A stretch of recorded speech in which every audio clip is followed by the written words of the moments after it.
I saw a lot of videos about the new Terre Eau de Parfum Intense, and it made me realize I never talked about it. So let's do that. What's going on, guys? My name's Neeb. Welcome back to AROMATIX. So Terre a favorite from a lot of gentlemen. A lot of you out there really like this scent profile, and I can understand it. But once upon a time, I couldn't. When I was still not really into vetiver or grapefruit nuances, it kind of gave me this BO vibe, like a Pits vibe.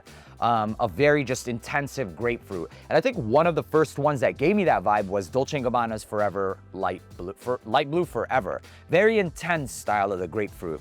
Until I started traveling, that is, and every luxury hotel, you smell that fresh wood, etc., and some citruses in the air. And it quite literally started to remind me of Eau Vetiver Intense, or Eau Intense Vetiver by Terre d'Hermès, and I felt absolutely in love with it. And that's the power and the reality of fragrance. You guys think it's just spray it on, smell good, get compliments, bro? It's really not. These evoke memories. They evoke like just relationships. One day you'll be walking by something that you smell and it just reminds you of an experience, positive, negative, and it will drive the rest of your entire day, potentially even weeks.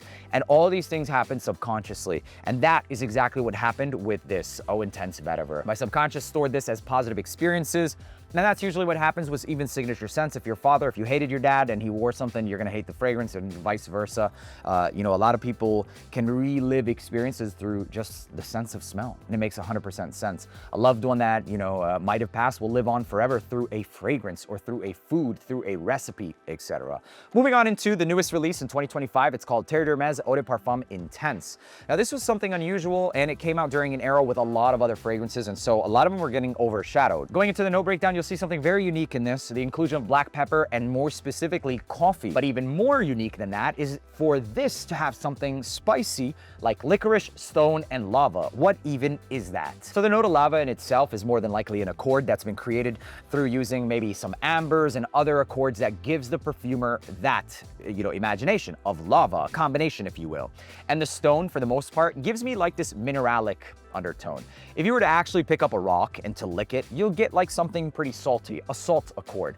Except in this case, it's not that salty of a fragrance. So more than likely what you're gonna get with stone is something slightly salty and has qualities and traits to carbon. Carbon in itself is a relatively neutralizing, powdery, but also stone style of scent profile. And it's used medicinally in a lot of other things like barbecuing. And some people try and whiten their teeth with it, but you probably shouldn't do that. You rip off a layer of enamel. The licorice note in this one will also add something that's going to be a lot spicier, obviously, and the coffee note adds more of like this depth and woody undertone. The peppers, this one does open up with, kind of just enhances the whole licorice transition down into the dry down. So when you first spray this scent profile, you'll get something reminiscent to, for me personally, the Eau Intense Vetiver, or something in between the Eau Intense Vetiver and the original. I got the jumbo boy, this bad boy, but it doesn't have the same level of astringency that you'll find, or bitterness that you'll find in this, coming from the dry, brittle style of vetiver. So something in between both of these, not necessarily as astringent as this, or grapefruity, if you will, and definitely not as fresh as either one of those, is this. Now, it does retain its freshness, so although it has some notes that might lead you to think that this is going to be a denser fragrance, it still maintains its original backbone and DNA, which I think is pretty impressive using some of those notes. So to summarize it all up, what you end up with is something in between both of these, slightly roasted, coming from that coffee note, also definitely more spicy, and as it dries down, retaining some of that freshness from this salty, mineralic-like undertone. This is a pretty refreshing take. Does it have a certain level of density that both of these don't? Yes, absolutely. It does have a more ambery nature to it, but definitely a denser base. It also lasts a hell of a long time while still retaining some freshness to it. This could be all year round worn, but I would personally say that it's going to be the best for every transitioning season other than summer. You can still rock it in the summer. It's still fresh, just not nearly as fresh as some of these other ones.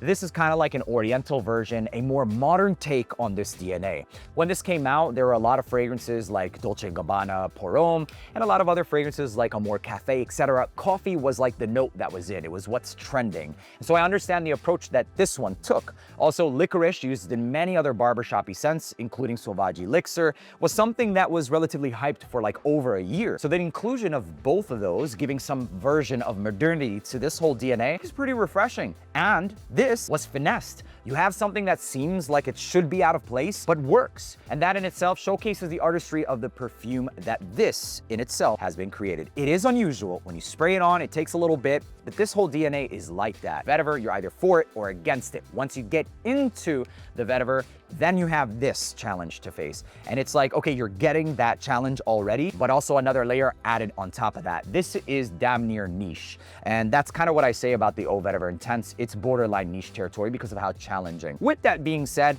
this is probably gonna be one of the lesser mass appealing ones, if not one of the least. Because as I stated, mass appeal usually comes with the ease of wear, and these scent profiles don't really have that much ease of wear. They're generally speaking, seems to be more of like a grown man, 25 and up style of scent profile, which in itself makes it a little harder and more challenging. Once you start with this, you end up going in for the challenge of this, and then somewhere after that comes the challenge of this. More challenging, more complex, art, and it works. All of those different accords, different directions, I appreciate, and I love fragrances that are like that. They're unusual, they're attention grabbing, and they're simply irreplaceable, and they definitely will make their mark as a release. Sometimes you can't really flop, and it's hard as a perfumer, and I understand, to go in a realm and direction that's as challenging and really take a leap of faith, but this is one of the cases where it works. There are plenty of cases where it just didn't work for a lot of fragrances or brands. This, it definitely did. It might take some time to get into. Not everybody's gonna love this, but for me, this would be runner up to my number one, which is the O Intense Vetiver. Fresh, dry, brittle woods, a little bit of astringency, smells like class and money.